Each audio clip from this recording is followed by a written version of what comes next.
आज अंतर्राष्ट्रीय योग दिवस के मौके पर लद्दाख के पैंगोंग झील के पास भारत तिब्बत सीमा पुलिस यानी कि आईटीबीपी के जवानों ने योग किया। आपको तस्वीरें दिखाते हैं। लद्दाख में आईटीबीपी के जवान 14,000 फीट की ऊंचाई पर योग करते नजर आए। आईटीबीपी के जवानों ने पैंगोंग झील के किनारे योग किया, जो समुद्र तल से लगभग 14,200 फीट की ऊंचाई पर है। तेज ठंड और मुश्किल हालात के बावजूद जवानों ने पूरे जोश के साथ योग किया और बताया कि योग सेहत और अनुशासन के लिए कितना जरूरी है। तो पैंगोंग झील पर आईटीबीपी के जवानों ने योग किया। इतने हायर एल्टीट्यूड पर जाकर अपनी ड्यूटी के साथ साथ अंतर्राष्ट्रीय योग दिवस में लोगों को सेहत का संदेश देते हुए आईटीबीपी के जवान 14,000 फीट की ऊंचाई पर किस तरह उन्होंने योग किया भारत के राष्ट्र ध्वज के साथ, ये आपको दिखा रहे हैं। दुनिया भर में योग दिवस मनाया जा रहा है। उत्तर प्रदेश के सीएम योगी आदित्यनाथ इस वक्त गोरखपुर में हैं और गोरखपुर में ही सीएम योगी ने आज योग किया है। सीएम योगी के साथ कैबिनेट मंत्री स्वतंत्र देव सिंह ने भी योग किया। सीएम योगी ने कहा कि योग स्वस्थ शरीर का मंत्र है और स्वस्थ शरीर से ही सपने पूरे होते हैं। साथ ही सीएम योगी ने यह भी कहा कि पीएम मोदी ने अंतर्राष्ट्रीय योग दिवस के माध्यम से योग को आगे बढ़ाया। और धीरे धीरे चेहरा उठाएंगे सामने, धीरे धीरे चेहरा उठाएंगे सामने और ऊपर की तरफ देखेंगे सामने, श्वास सामान्य और पुनः वापस आइए, सीधा होइए धीरे धीरे। जिसको भी घुटने में ज्यादा तकलीफ लगती है, योग भारत की ऋषि परंपरा का एक ऐसा हम सब के लिए मंत्र है जो स्वस्थ काया के साथ साथ हमको एक स्वस्थ मस्तिष्क भी उपलब्ध करवाता है।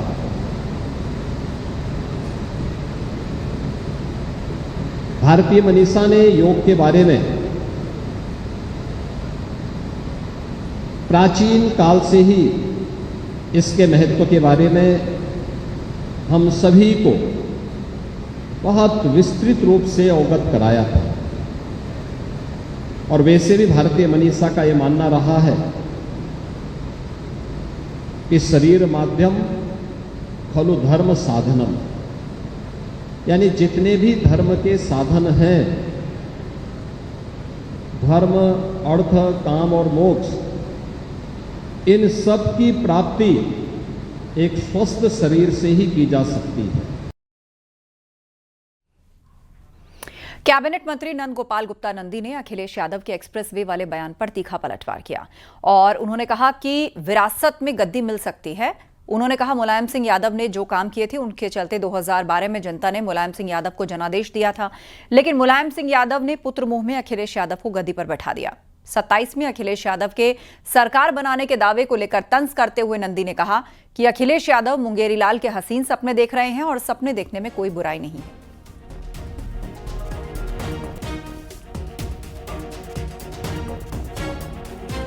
अखिलेश जी, मैं फिर कहूँगा कि विरासत में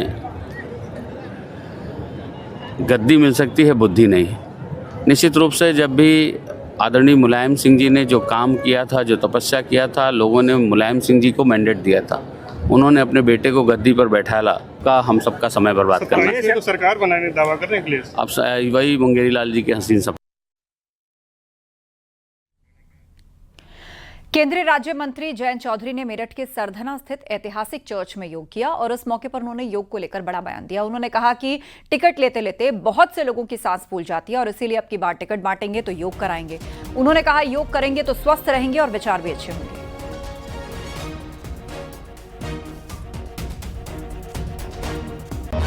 असल में सांस तो फूल जाती है बहुत लोगों की टिकट लेते लेते। तो अल्टीमेट परीक्षा ये है कि आप अच्छे लोगों का चयन करें और अच्छे लोग होते हैं जिनका स्वास्थ्य भी अच्छा है, विचार भी अच्छे हैं। तो क्या योग करेंगे तो स्वाभाविक है ये चीज़ अच्छी है। तो क्या युवाओं को युवाओं को बेशक मिलेगा। हमारा देश युवाओं का ही देश है। देश में योग कार्यक्रम की अलग अलग तस्वीर सामने आई, मगर लखनऊ में योग कार्यक्रम की ऐसी अनोखी तस्वीर सामने आई जिसमें कार्यक्रम योग का था मगर संदेश दलितों के सम्मान का रहा। और ये हम नहीं कह रहे बल्कि तस्वीरें कुछ बयां कर रही हैं। आप इनको समझिए और ये तस्वीरें देखिए। साल 2027 में विधानसभा चुनाव है, लिहाजा लक्ष्य की ओर बढ़ती बीजेपी सभी वर्गों को साधने की कोशिश में है। लखनऊ के अंबेडकर पार्क में अनुसूचित जाति वर्ग के लोगों के साथ जो योग कार्यक्रम किया उसे 2027 के विधानसभा चुनाव से पहले बीजेपी की ओर से दलितों के बीच एक सियासी संदेश देने की कोशिश की गई। योग कार्यक्रम में भगवान बुद्ध और अंबेडकर की बड़ी बड़ी तस्वीर दीवारों पर दिखी। साथ ही जो लोग योग करने के लिए पहुंचे उनकी टी शर्ट पर भी बाबा साहेब अंबेडकर की फोटो लगी है। सर ये बताएं कि आज के इस कार्यक्रम के बारे में ये तस्वीर क्या कुछ कह रही है अंबेडकर की? ये एक भारत समरस भारत के भाव से योग जो भारत का प्रतीक है, जो पूरे विश्व में आज अंतर्राष्ट्रीय योग दिवस के रूप में मनाया जा रहा है। आदरणीय धर्मपाल जी का ये विजन है कि 140 करोड़ भारतीय और विशेष रूप से उत्तर प्रदेश के अंदर हम एक एकजुटता का संदेश दें। जब सर्वांगीण विकास उत्तर प्रदेश का हो रहा है तो कोई वर्ग अछूता न रह जाए, सब लोग इसको एंजॉय करें, सब लोग इसके भाग बने, वो पार्टिसिपेट करें। वजह साफ है कि अंबेडकर पार्क में यानी कि जो दलितों की अनुसूचित जाति वर्ग के लोगों की आस्था का सबसे बड़ा प्रतीक है, सम्मान का जगह है ये, यहाँ पर योगा दिवस का आयोजन हो रहा है और योगाभ्यास किया जा रहा है। तस्वीरों में आप देख सकते हैं, ये तस्वीरें हैं यहाँ की।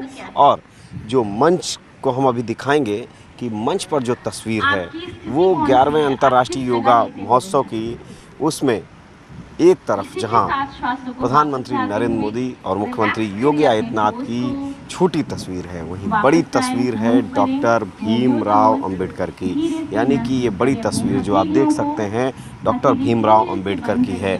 इसके पड़ोस में जो होर्डिंग है उसमें भी आप देख सकते हैं महात्मा बुद्ध की तस्वीर है। यानी कि संदेश साफ है। हम आपको ये जो अंबेडकर पार्क के गुंबद हैं, ये अंबेडकर पार्क है, ये एक तरह से दलित चेतना का बड़ा केंद्र माना जाता है। गोरखपुर सदर सांसद रवि किशन ने भी आज सीएम योगी के साथ योग किया और योग करने के बाद उन्होंने लोगों से फिट रहने के लिए और उनको योग करने की सलाह दी है। रगड़ेंगे, हथेली थोड़ी गर्म हो जाए तो अपने आंखों पे और पूरे विश्व को एक पृथ्वी एक योग से जोड़ा। वो क्या कोई जात धर्म नहीं, वो हिंदू हो, मुसलमान हो, सिख हो, ईसाई हो, स्वास्थ्य से जुड़ी चीजें। अगर आपको डॉक्टर से, दवाखानों से दूर रहना है और अपनी अनगिनत बीमारियों से या अपने वृद्ध अवस्था को नजदीक जल्दी नहीं लाना है या मृत्यु की ओर जल्दी नहीं जाना है या बीमारियों की ओर जल्दी नहीं जाना, तो कृपया आप लोग योग को जरूर अपनाएं, अपने जीवन को स्वस्थ बनाएं। ये मैं निवेदन करूंगा। पूज्य योगी महाराज जी के सानिध्य में आज गोरखपुर मंदिर में हुआ, क्योंकि मौसम को देखते हुए आज हम लोग इंडोर किए, लेकिन आज पूरा गोरखपुर आज योगमय हो चुका है। जागरूकता कैसे और फैलाएंगे आप? मैं यही कहूँगा कि आप अब देख लीजिए, मैं इतने 750 फिल्म करके सांसद भी हूँ, सिनेमा भी कर रहा हूँ, अपना कर्म भी कर रहा हूँ, धर्म भी कर रहा हूँ, गृहस्थ भी देख रहा हूँ और जनता की सेवा भी कर रहा हूँ, सदन में भी रहता हूँ। यशस्वी प्रधानमंत्री मोदी जी सबसे बड़े एग्जाम्पल हैं। परसों विदेश में थे और कल आज बिहार गए, फिर वो अलग अलग आज वाइजैक में थे, आंध्र प्रदेश में थे। पूज्य महाराज जी लगातार निरंतर 18 घंटे 19 घंटे काम करते हैं। ये दो नेताओं को देख के, जैसे अमित शाह जी को भी हम देखें और रात भर मीटिंग करते हैं, तो ये भारतीय जनता पार्टी में और जो संघ की विचारधारा है वो इतनी स्ट्रांग हो चुकी है कि आप 4 या 5 घंटे ही शरीर को आराम दें और बाकी आप 18 घंटे 17 घंटे 19 घंटे अच्छे से काम कर सकते हैं। आप नियम से रहें, नियम पालन करें। योग दिवस पर केंद्रीय मंत्री अनुप्रिया पटेल ने कहा कि प्रधानमंत्री मोदी ना तो छोटा सोचते हैं और ना ही छोटा करते हैं। आज उनकी सोच ने योग को विश्व पटल पर पहुंचा दिया। पूरी दुनिया योग कर रही है। साथ ही अनुप्रिया पटेल ने विपक्ष को भी योग करने की सलाह दी। मेरे साथ बात करने के लिए केंद्रीय मंत्री अनुप्रिया पटेल जी। अनुप्रिया जी, आपका योग अभ्यास हमेशा सुर्खियों में रहता है, फिटनेस को लेकर भी आप क्या कहें? मैं योग रोज तो नहीं, लेकिन जितना समय मिलता है नियमित रूप से योगाभ्यास करती हूँ, क्योंकि एक सार्वजनिक जीवन में होने के नाते हमारी भी जीवन शैली बहुत अनियमित हो चुकी है और ऐसे में बढ़ती उम्र के साथ समस्याएं ना हो, शारीरिक और मानसिक रूप से स्वस्थ रहूंगी तभी मैं जनता की सेवा भी कर पाऊंगी। इसलिए न मैं केवल आम जनमानस से अपील करती हूं, बट मैं स्वयं भी योगाभ्यास करती हूं और मैंने योग के तमाम लाभ स्वयं पर महसूस किए हैं। योग से हमारा मेंटल हेल्थ भी अच्छा होता है, कंसंट्रेशन बढ़ता है, इम्यूनिटी बढ़ती है और आप बहुत एनर्जेटिक रहते हो पूरा दिन। जितना काम हम लोगों को करना पड़ता है उसके लिए बहुत ज़रूरी है तो मैं आपके चैनल के माध्यम से सभी लोगों को अंतर्राष्ट्रीय योग दिवस की बधाई भी देती हूँ और सबसे अपील भी करती हूँ योगाभ्यास को अपने जीवन में शामिल करें। अंतर्राष्ट्रीय योग दिवस पर अलीगढ़ के एएमयू में भी योगाभ्यास हुआ और एएमयू की पहली महिला वीसी प्रोफेसर नईमा खातून की अगुवाई में छात्र छात्राओं ने योग प्रैक्टिस किया। इसमें बड़ी संख्या में एएमयू के टीचर्स और नॉन टीचिंग स्टाफ ने भी हिस्सा लिया। इस मौके पर प्रोफेसर नईमा खातून ने कहा कि इंटरनेशनल योग डे सिर्फ एक दिन का आयोजन नहीं है बल्कि पूरे साल चलने वाली जागरूकता का हिस्सा है। उन्होंने यह भी कहा कि योग किसी एक समुदाय का नहीं बल्कि पूरे मानव समाज के कल्याण का माध्यम है। के खाद्य पदार्थों पर कैसे मुस्लिम धर्मगुरु मुफ्ती मौलाना शहाबुद्दीन रजवी बरेलवी ने बरेली में उलेमा और मदरसा के छात्रों के साथ योग किया, लेकिन उन्होंने सूर्य नमस्कार का विरोध किया। मौलाना ने मुसलमानों को सूर्य नमस्कार नहीं करने की हिदायत दी और उनसे कहा कि सूर्य नमस्कार इस्लाम का हिस्सा नहीं है, इसीलिए मुसलमान सूर्य नमस्कार नहीं कर सकते।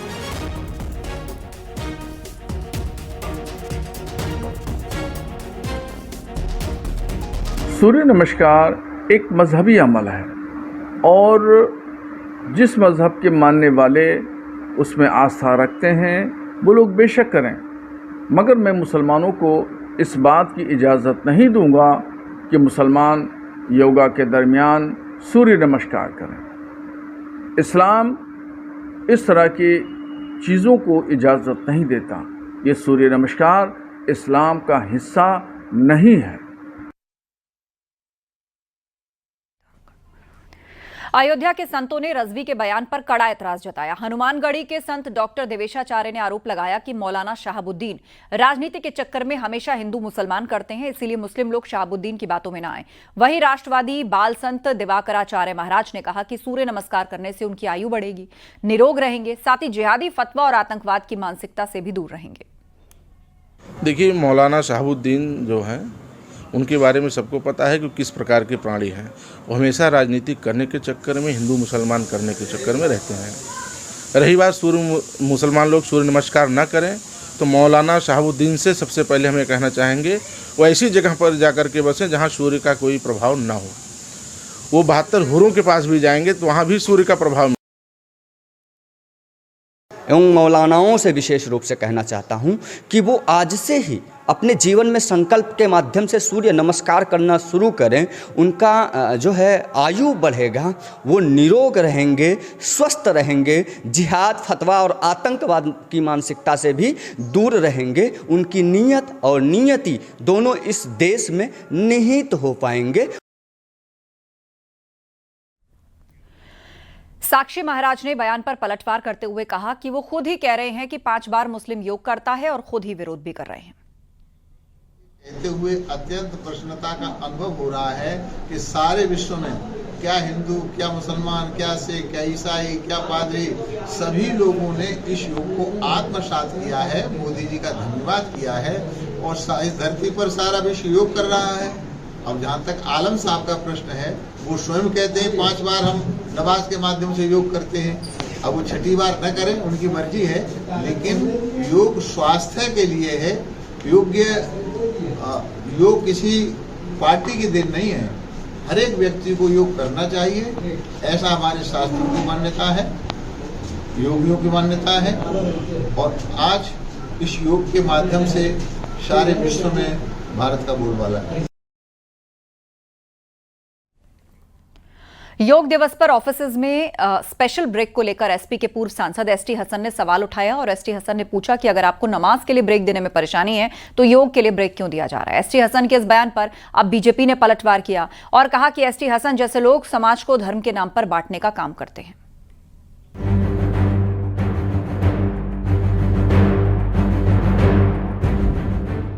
एसपी के पूर्व सांसद एसटी हसन ने योगा दिवस पर ब्रेक दिए जाने पर सवाल उठाए हैं। एसटी हसन ने पूछा है कि योगा का वक्त सुबह के लिए है तो फिर स्पेशल ब्रेक की क्या जरूरत है।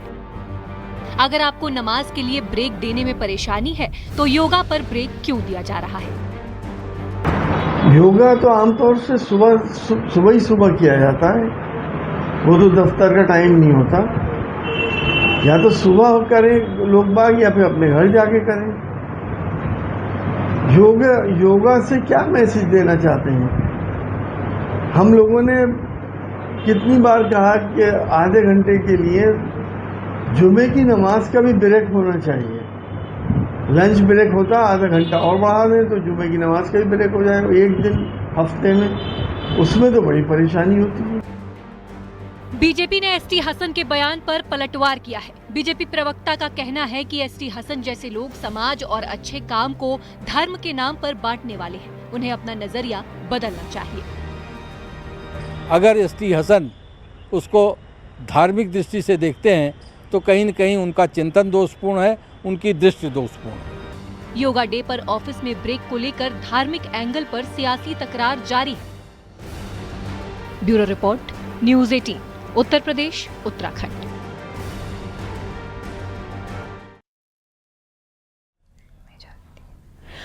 योग दिवस के मौके पर अखिलेश और राहुल पर तंज कसते हुए ओम प्रकाश राजभर ने निशाना साधा। उन्होंने कहा, एनडीए गठबंधन के साथ हम 2027 में सरकार बनाने जा रहे हैं। इसके प्रति सरकार चिंतित है तो बेहतर अच्छा जीवन जिए, इसके लिए योग दिवस मनाया जा रहा है कि इसी बहाने लोगों को सिखाया जा रहा है, बताया जा रहा है, लोग इसका लाभ लें, अपने जीवन में इसको अमल में ले आएं। आने वाले समय में आपके पार्टी का क्या, बसपा का क्या योगदान रहेगा बीजेपी के साथ, जो आगे आने वाली रणनीति है, क्या रणनीति है? तो हम लोग एनडीए गठबंधन में हैं और 27 में सरकार बनेगी। अखिलेश यादव जी की उसमें भूमिका है, वो पैसे की लड़ाई है। ये भारतीय समाज पार्टी की बढ़ती हुई ताकत को देख करके अखिलेश यादव जी ने कुछ लोगों को पकड़ा और उनको दिया माल। जो मारने वाला कह रहा है कि मलाई अकेला तक खरीदी है, तो वो साफ बात, एक शब्द बहुवरत ही तो जय शोभा के है, तो उसके पीछे अखिलेश जी हैं। ये पैसा नहीं देते तो दोनों मारी मारा नहीं करते।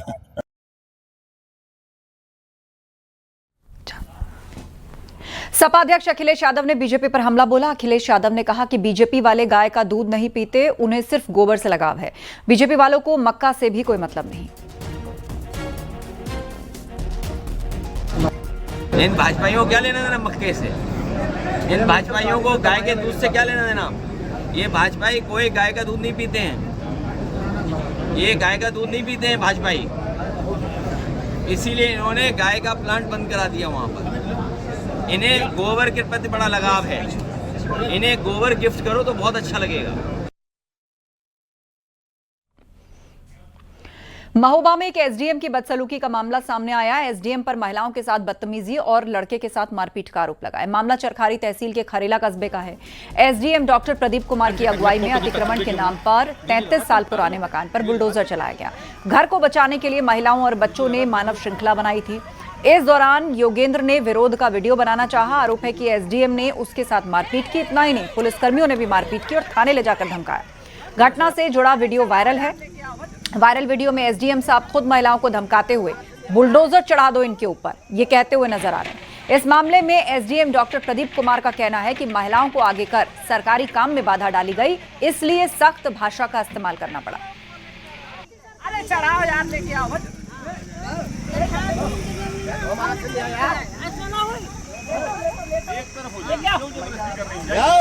अरे